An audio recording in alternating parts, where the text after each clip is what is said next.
Africa across from them, they proceeded to chop your Africa into the tiny little countries that we have today. Who, in their right mind, creates a country like Gambia, Lesotho, Djibouti,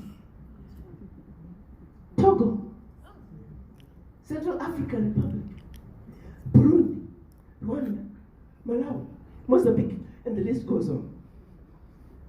The divisions were so arbitrary in Berlin, paying total disregard for the people on the continent.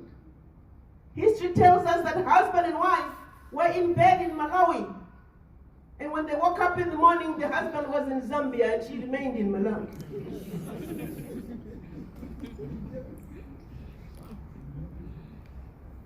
I'm told Kilimanjaro is between Tanzania and Kenya.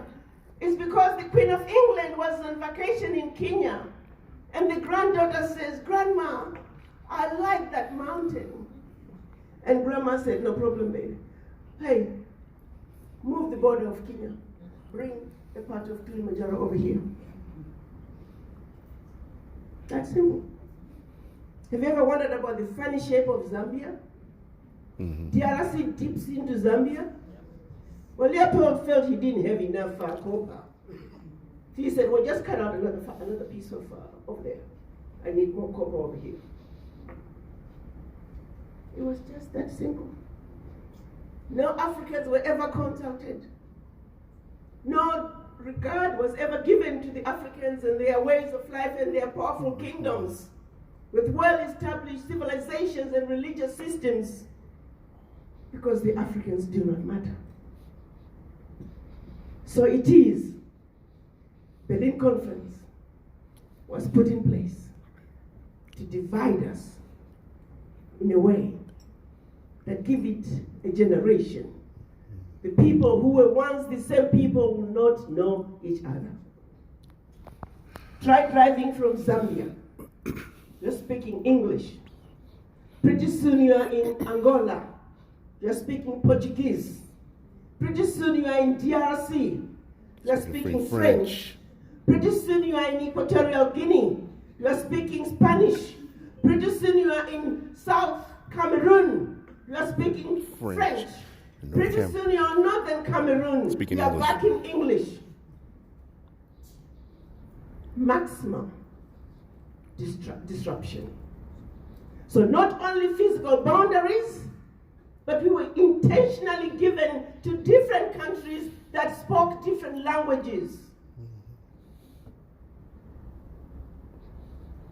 Fast forward, 135 years later, the plan is in place.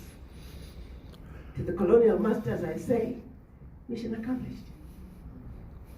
They took it a step further and said, we will implement the rule of divide and conquer. We will also implement a program of colonizing these Africans, making the Africans believe everything black was bad and everything European was better and desirable. Fast forward. Now you understand why we're busy running away from our Africa? Because we were programmed to believe everything about us is not good, that we don't even like ourselves.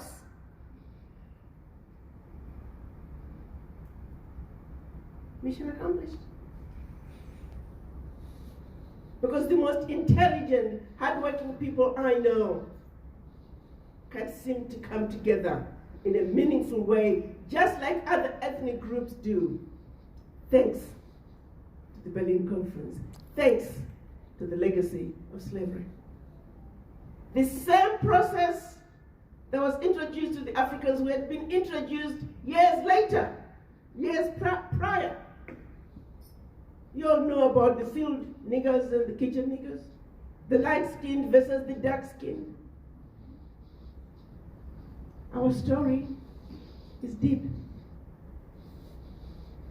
And for us to begin to undo this damage, we must have a serious conversation with the image in the mirror.